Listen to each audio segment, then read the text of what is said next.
আসসালামু আলাইকুম everyone, welcome to our new blog. আজকের এই ব্লগে আমরা বুসান এসে কোন হোটেলে উঠলাম এবং আশেপাশের এরিয়াটা দেখাবো। বুসানে ল্যান্ড করছি 1 hour 30 minutes ফ্লাইটের পর, অলমোস্ট ল্যান্ডিংয়ের কাছাকাছি।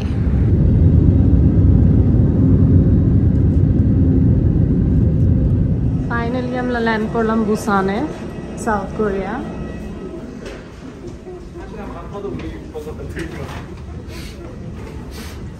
বুসান ইন্টারন্যাশনাল এয়ারপোর্টে খুবই হ্যাসেল ফ্রি এবং স্মুথ প্রসেসে আমাদের ইমিগ্রেশনটা কমপ্লিট হয়ে গেল। মোটামুটি 1 ঘন্টার মধ্যেই লাগেজও কালেক্ট করে নিলাম। ক্লেম করে এখন আমরা চলে যাচ্ছি বুসানের জন্য। Welcome to Busan. Busan airport হতে মেইন শহরে যেতে অনেক বড় একটা নদী পার হতে হয়, আর এই নদীটা পার হওয়ার সবথেকে কনভেনিয়েন্ট ওয়ে হচ্ছে গিমহে লাইট রেল। এটা একটা সাবওয়ে, এটাই হচ্ছে সেই টিকিট। এই টিকিটটা দেখতে অনেকটা কয়েনের মতো। আমরা ইউজুয়ালি যেভাবে ওয়ান ওয়ে টিকিট পারচেস করে থাকি মেশিন থেকে, এই টিকিটটাও ঠিক একইভাবে পারচেস করতে হয়। আমরা এখন সেই লাইট রেলটাতে উঠে গেলাম।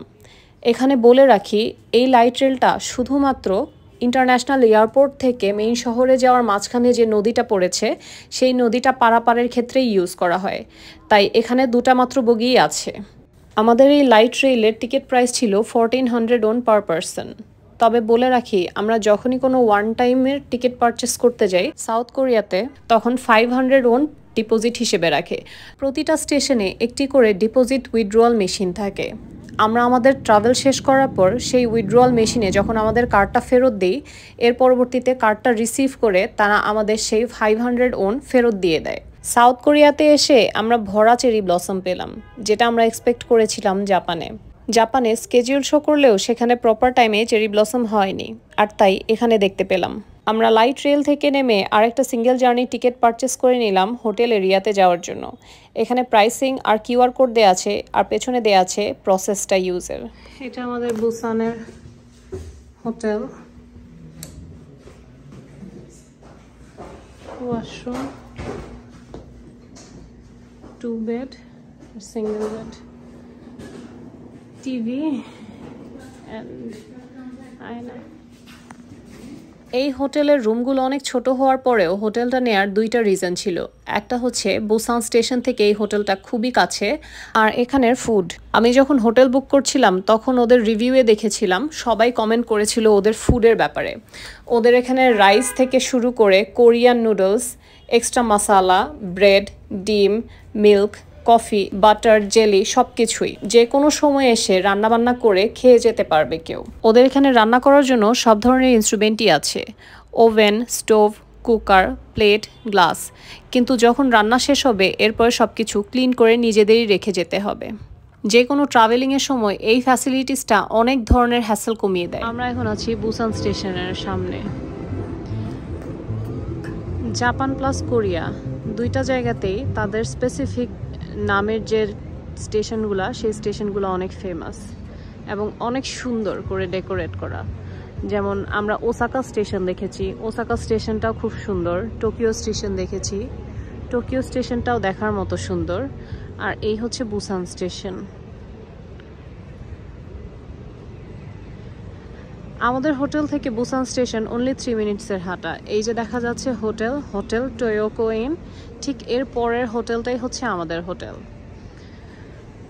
আমাদের হোটেলের নাম হচ্ছে হোটেল বিজনেস বুসান স্টেশন। এই হোটেলের ফ্যাসিলিটিসগুলো আমার খুবই ভালো লেগেছে, স্পেসিফিক্যালি ফুডের সার্ভিসেসগুলো। এটা একটা 3D মনিটর।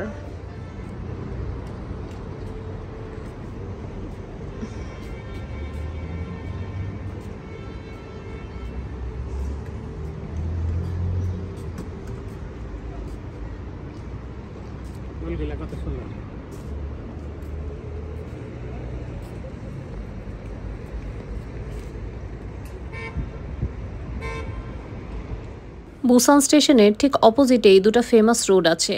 একটা হচ্ছে চায়না টাউন আর আরেকটা হচ্ছে টেক্সাস স্ট্রিট। এই দুটো সবসময় অনেক বেশি জমজমাট থাকে, আর এই জমজমাটের কারণে স্টেশনটাও সবসময় কোলাহলপূর্ণ থাকে। আর এটাই হচ্ছে ফ্রন্ট সাইড থেকে বুসান স্টেশন, যেটা দেখতে রাতে আরও বেশি লাইটিংয়ের কারণে গ্ল্যামারাস লাগে। যারা বুসানে ট্রাভেলিং পারপাসে আসার সময় হাতে ক্যাশ ডলার নিয়ে আসে বা অন্য কোনো কারেন্সি নিয়ে আসে, তারা যেন কারেন্সি এক্সচেঞ্জের সময় অবশ্যই চায়না টাউনটা ঘুরে দেখে, কারণ বুসানে সবথেকে বেশি কারেন্সি এক্সচেঞ্জের দোকান এই চায়না টাউনেই আছে। সিটির মেইন স্টেশনের কাছাকাছি থাকার রিজন একটাই, সেটা হচ্ছে যাতায়াত ব্যবস্থা। নেক্সট ব্লগে আমরা দেখাবো আমরা এখান থেকে কোথায় ঘুরতে গেলাম, কিভাবে গেলাম আর কি কি দেখলাম। আজকের মতো এ পর্যন্তই। Thanks for watching.